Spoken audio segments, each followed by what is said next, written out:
사랑하는 영락교회 지체들에게 주 안에서 평화 인사를 전합니다. 오늘은 2025년 1월 30일 목요일입니다.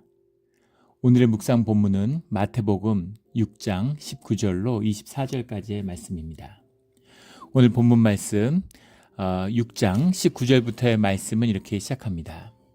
너희를 위하여 보물을 땅에 쌓아두지 말라. 거기는 좀과 동록이 해하며 도둑이 구멍을 뚫고 도둑질하느니라. 재물에 관한 말씀이죠. 너희를 위하여 보물을 땅에 쌓아두지 말라. 보물이라고 하는 것은 잉여를 의미하는 겁니다. 잉여라는 것이 이제 인류 역사의 시작이죠. 문명의 시작입니다. 농경 문화가 되면서 농업 생산물이 이제 남아돌기 시작한 거죠. 구석기 시대를 지나면서 자기가 농사진 거, 자기가 구한 거 자기가 먹었는데 농경 생활이 시작되니까 농산물이 남는 거죠. 그래서 그걸 쌓아두는 것. 그걸 쌓아두는 것에서부터 계급이 생기고 차별이 생기고 억압이 생기고 그렇게 시작되었다. 이렇게들 이야기를 하죠. 그래서 보물이라는 것은 잉여를 얘기하는 쌓아두는 보물을 땅에 쌓아두지 말라. 보물을 땅에 쌓는 것이 인간의 문명이고 인간의 역사입니다. 주님은 보물을 땅에 쌓지 말라고 말씀하시는 거죠. 거기는 좀과 동록이 해하며 도둑이 구멍을 뚫고 도둑질하느니라. 그렇기 때문에 보물을 땅에 쌓은 자들은 그것을 지키는 것이 삶의 가장 중요한 목표가 되죠. 성을 쌓고 해자를 만들고 경비하는 사람을 세우고 또 경비하는 사람을 감시하는 사람을 세우고 그 감시하는 사람을 또 감시하는 사람을 세우고 그 보물들을 회개하는 사람을 세우고 또 회개한 사람을 감사하는 사람을 세우고 감사한 사람을 감시하는 사람을 세우고 그렇게 되는 거죠. 근데 너희를 위하여 보물을 땅에 쌓아두지 말아라. 20절에는 그것과 대꾸를 이루는 오직 너희를 위하여라는 말씀이 나옵니다. 주님을 위해서가 아니에요. 우리를 위해서 주시는 말씀입니다. 우리를 위해서, 너희를 위하여 보물을 하늘에 쌓아두라. 보물을 하늘에 쌓아두라. 거기는 좀이나 등록이 해하지 못하며 도둑이 구멍을 뚫지도 못하고 도둑질도 못하느니라. 보물을 하늘에 쌓아두라는 얘기는 헌금 많이 하라는 얘기가 아니죠. 삶을 나누라는 겁니다. 보물을 나누라는 거죠. 생명을 나눠라. 사람들과 하나됨을 위해서 너의 삶을 나누며 살아라 라는 겁니다. 그것이 보물을 하늘에 쌓는 것이다 라는 거죠. 21절에 내 보물이 있는 그곳에는 내 마음도 있느니라. 보물이 마음에 가 있으니까 보물을 두는 곳에 마음이 있다. 보물을 하늘에 쌓아두는 자는 하늘에 마음을 두고 있는 거죠. 이 보물을 하늘에 쌓았다는 것은 우리의 본질의 세계를 이야기하는 거잖아요. 우리의 속사람, 우리의 심령을 살아라 라는 거죠. 거기에 복되고 귀한 것을 누려라 라는 겁니다. 그런데 땅에다가 보물을 쌓는 것은 겉사람의 이야기죠. 나의 에고, 나의 지위, 나의 무슨 명성 이런 것을 위해서 보물을 쌓는 것을 의미하는 거죠. 그것의 대립을 이야기하는 겁니다. 마치 너의 몸을 위해서 좋은 것을 먹고 운동하고 이런 것, 옷을 위해서 보물을 쓰는 것, 비싼 옷을 입고 아주 치장을 하고 이런 것과 대비될 수 있겠죠. 옷보다 몸이 더 귀하다. 생명이 너의 명성보다 더 귀하다. 이런 것이죠. 그런 본질의 속사람의 진실을 살아라. 거기에 너에게 귀한 보물을 쌓아야 된다. 이런 겁니다. 현상적으로 봐도 이 말은 일리가 있는 말씀이시죠. 우리 우크라이나 전쟁이 나면서 러시아의 침략을 받았는데 수백만 명의 난민이 발생했습니다. 시리아도 마찬가지고. 그런데 재물을 가지고 보물을 가지고 땅 밖으로 나갈 수 있나요? 절대 못 나갑니다.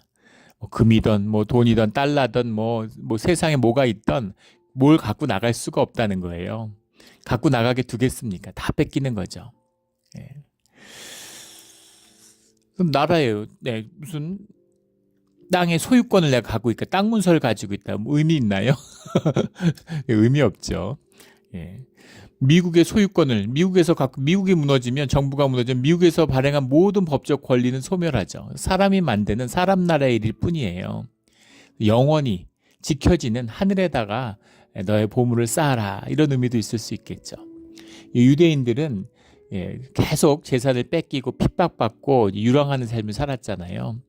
그래서 유대인들은 재물을 쌓지 않는다는 거죠. 누가 뺏어갈 수, 재물 쌓아봐야 다 뺏긴다는 걸 아는 거예요. 그래서 뺏어갈 수 없는 것에 투자를 한다는 거죠. 그래서 모든 그 사람은 돈을 가지고 나갈 수는 없지만 돈이 국경을 타고 넘을 수는 있잖아요. 그러니까 평소에 투자를 한다는 그런 거죠. 그런 의미도 있지만 더 중요한 것은 뭐 피아노를 배운다든가 미술을 배운다든가 뭐 기술을 배운다든가 그런 거를 뭐 회계와 부기를 배운다든가 누가 뺏어갈 수 없는 재능, 삶과 닿아 있는 기술을 뺏어갈 수 없잖아요.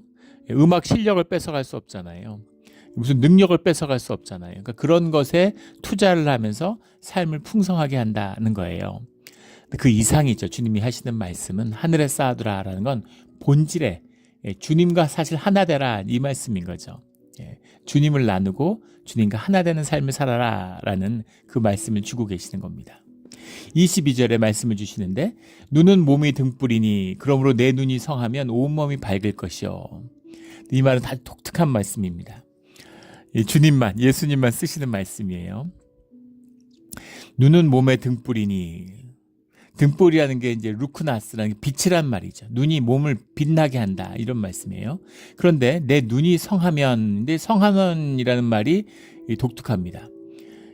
성하다라는 말이 하프루스라는 말인데 하프루스라는 말이 뭐 심플 이런 뜻도 되고 싱글이라는 뜻도 되는데 홀이라는 뜻이 있습니다. 그래서 온전하면 이런 뜻이죠. 네 눈이 온전하면, 네 눈이 완성되어 있으면 이런 뜻이에요. 근데 이건 눈과 하프루스라는 게 붙을 수가 없는 말인데 그걸 주님이 독특하게 쓰시는 거예요. 눈이 온전하다는 게 무슨 말일까요? 눈이라는 것이 우리가 그냥 육에 보는 눈 이상의 의미가 있다라는 것을 알 수 있죠. 그래서 그 눈이 온전하게 되면 온몸이 밝을 것이요. 그 빛을 보게 되면, 보이지 않는 것을 보게 되면, 봐야 할 것을 보게 되면 그럼 네 몸에 그 빛이 밝게 된다. 눈으로 빛을 받아들이잖아요. 우리가 뭔가를 보는 것은 빛이 있기 때문이죠. 눈이 있기 때문이 아니라. 눈이 있지만 못 볼 수 있고 눈이 있지만 맹인일 수 있고 장님일 수 있는 거죠. 그런데 네 눈에 빛이 있다면 눈이 몸의 등불이니 그 빛이 너의 몸을 밝게 만든다. 봐야 되는 거죠. 보이지 않는 것, 본질의 세계를 봐야 되는 겁니다. 그걸 보는 자는 마치 스크루지가 한없이 인색하다가 꿈에서 크리스마스 전날 꿈에서 이 꿈을 통해서 실제의 세계를 보고서 베푸는 사람이 되잖아요. 이런 기독교적인 이제 백그라운드가 있는 그런 이야기죠. 보게 되면 그럼 몸이 밝아진다. 내 눈이 성하면이라는 독특한 표현을 쓰고 계세요. 반면에 23절에 눈이 나쁘면이라는 표현을 쓰고 있는데 파네로스 이런 포네로라는 말이 원형인데 이 포네로라는 말도 독특한 표현이죠. 토일썸 뭐 영어로 하면은 수고한다, 토일 이런 말입니다. 수고한다. 내 눈이 나쁘면보다 뭐 나쁘다라고 해석할 수도 있겠지만은 그 정확한 뜻을 말한다면 눈이 바쁘면 이런 거죠. 눈이 왜 바쁘겠어요? 볼 게 많은 겁니다. 이것도 보고 저것도 봐야 눈이 두리번 하는 거죠. 눈이 두리번 하는데 온몸이 어두워요. 빛이 없는 겁니다. 어둠을 살펴요. 볼 것을 보지 못하는 겁니다. 현상을 바라봐요. 현상을 바라보면은 숨이 차죠. 바빠져요. 해야 될 게 많고, 가져야 될 것도 많고, 가야 될 것도 많고, 너무너무 삶이 분주해지는 거죠. 그래서 어두운 사람, 눈이 어두운 사람의 특징은 바쁜 겁니다. 바쁘다는 소리를 한 사람은 머리가 텅 빈 사람이다. 뭐 그런 말이 있죠. 그 속담 가운데 서양 속담에 현상을 보는 사람이에요. 어리석은 사람입니다. 현상을 쫓아요.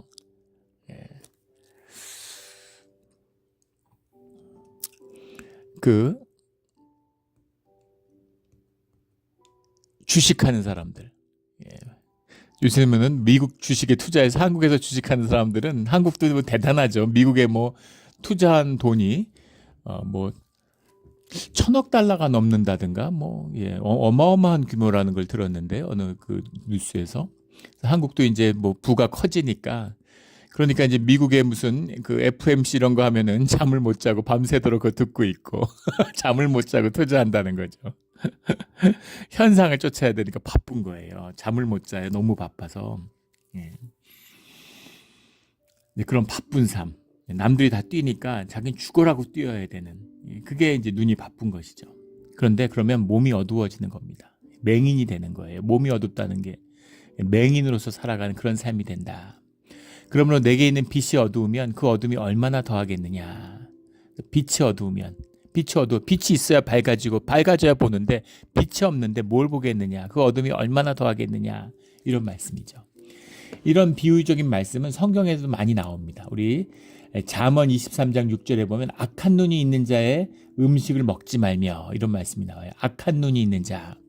라아인이라는 말인데 라아인, 라라고 하는 말에는 악하다는 뜻도 있지만은 마이저, 구두쇠, 인색한 눈 이런 걸 말하는 거죠.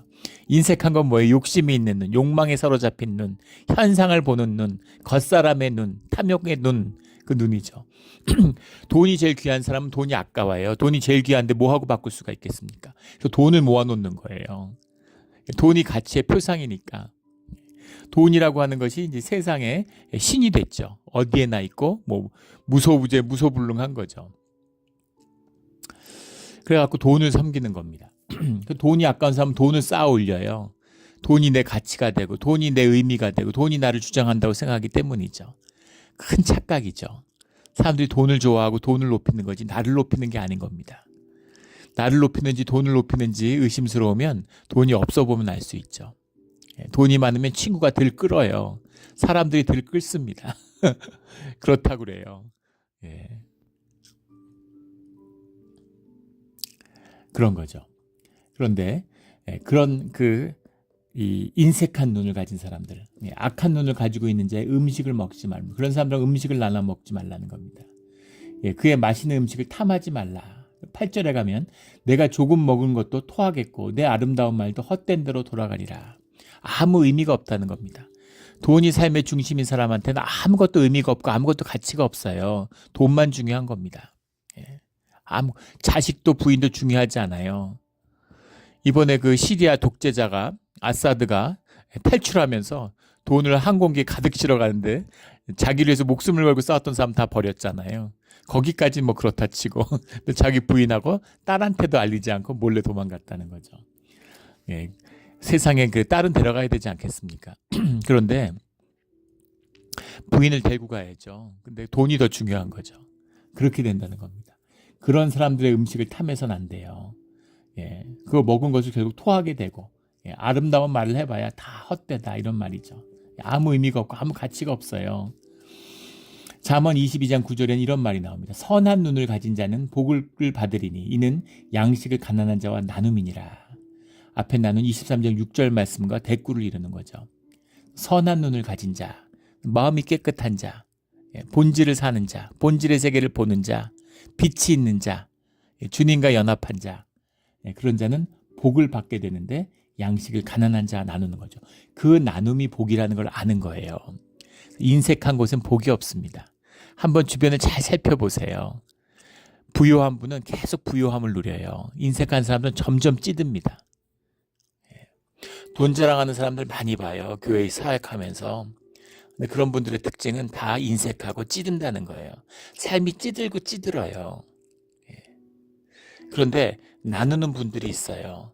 나눔의 풍성함이 있는 분들은 점점 더 부요해집니다. 그게 주님의 섭리예요. 기가 막힌 비밀입니다. 유대인들도 이걸 알죠. 땅의 복을 받은 자들. 저희 애도 큰애가 졸업하고 패션 회사에 일을 하는데 그 젊은 사람이 패션 회사의 그 창업주고 사장이에요. 돈도 잘 벌고 명품 회사 사장이니까. 근데 유대인인데 그 업계가 뭐 무슨 래퍼들도 내세우고 이런저런 사람들을 막 이렇게 대표로 내세워서 이렇게 그걸 하지만 꽉 잡고 있다는 겁니다. 유대인이. 뭐 어느 산업이나 안 그러겠어요. 금융부터 뭐 주변 한 산업들 다 잡고 있으니까. 그러니까 그 금융업계도 이 패션 업계도 의류 업계도 완전히 유대인들이 장악하고 있다는 거예요. 유대인들을 만나고 유대인들을 보면서 많은 걸 배우게 됐다 이런 이야기를 하더라고요. 그래서 어떻게 당신처럼 성공할 수 있냐 그 사장님한테 물어봤더니 그 사장님은 그 어머니 또 할머니에게 들은 이야기라고 그러면서 네가 가진 것을 네 주변에 있는 사람들과 나누라고. 네가 벌어들인 것의 절반을 네 주변 사람들과 나눠라. 네 주변에 있는 사람들이 너가 잘 되기를 원하면 너는 저절로 잘 된다고 그 비밀을 이야기해 주더라는 겁니다. 땅의 복을 아는 거죠. 땅의 복을 알아요. 우리 크리스찬들은 땅의 복을 겸하여 하늘의 복을 받은 자들이잖아요. 하늘의 복은커녕 땅의 복도 못 누리는 거죠. 겉사람으로 사니까, 가짜로 사니까, 돈을 섬기니까 주님의 역사가 전혀 나타나지 않는 겁니다. 이게 오늘날 교회의 비극이죠. 선한 눈을 가지고 복을 누리는 우리 모두가 되기를 주의 이름으로 축원합니다. 잠언 28장 22절에는 이런 또 표현이 나와요. 악한 눈이 있는 자는 재물을 얻기에만 급하고.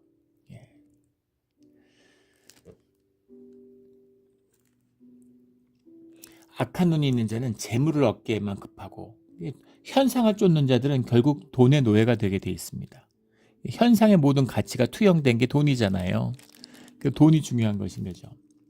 신명기 15장 9절에는 또 이런 말씀이 나옵니다. 내 궁핍한 형제를 악한 눈으로 바라보며 아무것도 주지 아니하면 그가 너를 여호와께 호소하리니 그것이 내게 죄가 되리라.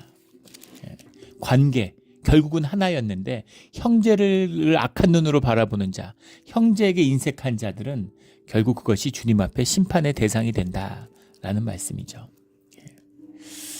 저도 마찬가지인 것 같아요. 저희 아이들을 바라보면 아이들이 서로 나누고 아이들이 서로 돕고 이런 걸 보면은 너무 기쁜 거죠. 너무 기쁜 거예요. 예전에 둘째가 무슨 장학금을 받았는데 그거를 셋째하고 나누는 겁니다. 자기가 다 가져도 되고 자기도 아쉬운 게 많을 텐데 근데 셋째도 이제 앞으로 뭐 대학 가야 되고 공부도 준비해야 되는데 그걸 자기가 받은 걸 셋째한테 나누어 주는 거예요. 근데 정말 눈물이 나도록 감사했습니다. 얼마나 기뻤는지 몰라요. 아버지가 기뻐하는 마음은 자식들이 화목하고 연합하는 데 있는 거죠. 하나님도 그렇지 않겠습니까? 하나님의 마음도 당신의 자녀들이 연합하고 하나 되는 것을 기뻐하시는 거죠. 화목의 비밀이고 교회의 비밀입니다. 당연히 마귀는 그것을 깨려고 하죠. 세상에 없는 천사의 방언, 무슨 뭘 가지고 와도 교회의 화목을 깨는 자는 마귀입니다. 분명한 것이죠. 주님 안에서 하나 되는 비밀, 이게 빛의 비밀이고 선한 눈의 비밀이에요. 24절에 한 사람이 두 주인을 섬기지 못할 것이니 혹 이를 미워하고 저를 사랑하거나 혹 이를 중히 여기고 저를 경히 여김이라. 너희가 하나님과 재물을 겸하여 섬기지 못하느니라. 재물을 할 때 만몬이라는 말인데 이게 아람어죠. 돈을 말하는 겁니다. 신의 이름이기도 했죠. 근데 주님은 신의 이름으로 쓰는 게 아니라 이것을 돈이라고 딱 집어 쓰신 거예요. 무슨 우상 숭배하고 이런 게 너희의 우상이 돈이고 돈이 우상이다. 너희의 신이 돈이잖아. 이런 말씀을 하시는 거죠. 그게 아픈 진실이죠. 그리고 겸하여 섬기지 못한다. 겸하여 섬기지 말아라. 겸하여 섬기지 않도록 노력해라. 이런 게 아니라 조심해라. 이런 말씀이 아니라 불가능해. 절대 불가능해. 이런 말씀이에요. 주님 말씀 그대로 이것은 될 수 없는 겁니다. 마귀는 이걸 속이죠. 동시에 같이 섬길 수 있어. 돈도 섬기고 주님도 섬기는 거야. 이렇게 얘기하는 거죠. 그것은 거짓입니다. 그렇게 얘기하는 사람은 나는 하나님을 좋아하는데 돈도 너무 좋아요. 이거는 결국 돈을 좋아하는 거예요. 또 하나님을 사랑한다는 게 돈이 필요 없어. 돈을 적대시하고 돈을 안 벌어. 이런 얘기가 아니죠. 우선순위입니다. 1순위와 2순위가 있는 거예요. 1순위가 두 개일 수는 없는 겁니다. 내 삶에 우선순위를 따져야 될 때가 될 때는 뭐가 1순위냐. 시리아의 독재자 아사드 같은 놈은 돈이 1순위인 거죠. 그러니까 가족을 버려도 돈은 챙기는 거잖아요. 어려움의 순간, 선택의 순간에 분명한 거죠. 그런데 주의 자녀들은 그 선택의 1순위가 주님이기 때문에 주님을 선택한다는 게 주님이냐 돈이냐 주님이 그렇게 하지 않으시죠. 그게 그런 천박한 선택의 기회 자체가 없습니다. 중요한 것은 주님으로 산다는 것의 삶의 본질이 무엇인가라는 것을 보게 되는 거죠.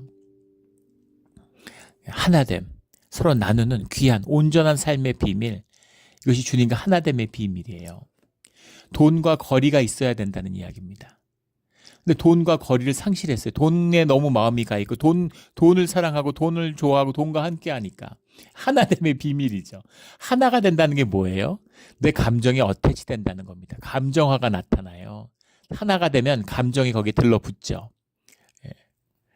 그래가지고 그게 막 돈을 벌면은 막 우스해지고 막 기분이 좋고 실제 그런 겁니다. 아팠는데 돈을 벌면 건강해지 몸이 나아요. 일체화됐기 때문에.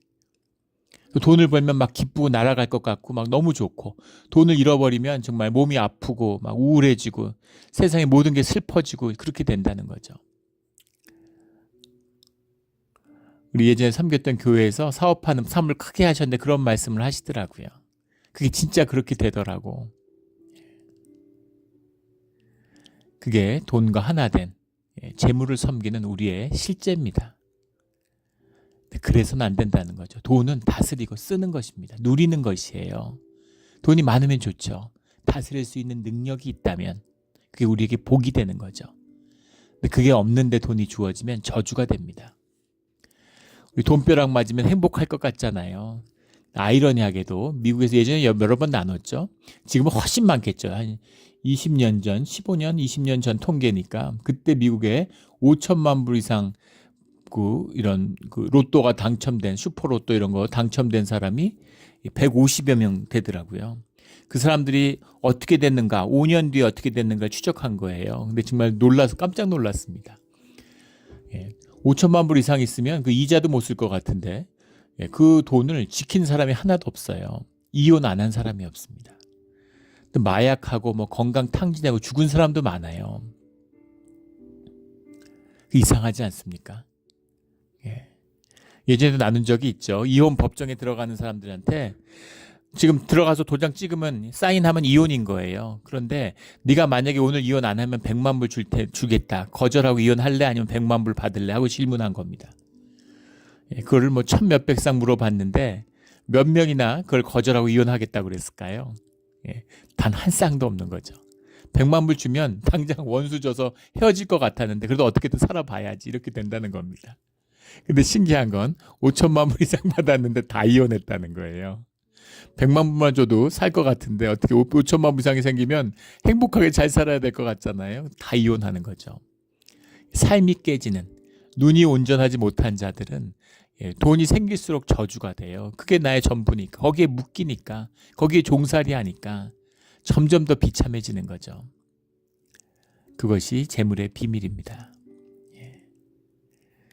하나됨, 거리를 상실해버려서 감정화돼 버리는 주님을 오직 섬길 때만이 우리를 너희를 위하여 보물을 하늘에 쌓아두라. 주님을 위하여가 아닙니다. 교회를 위하여가 아니에요. 너희를 위하여 보물을 하늘에 쌓아두라.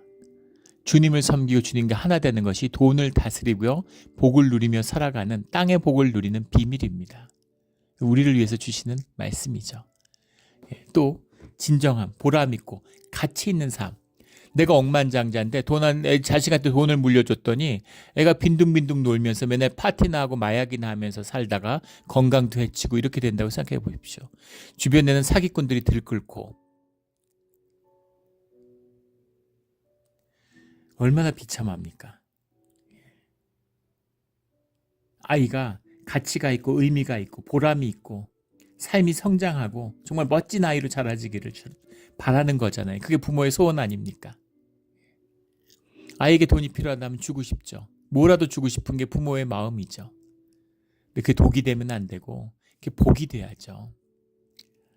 우리가 인간이 인간의 자식을 봐도 혈육의 자식을 봐도 그 마음이 그런데 우리를 만들고 우리의 소명을 주시고 우리에게 형상을 입히신 주님이 바라보는 우리의 모습은 어떨까요?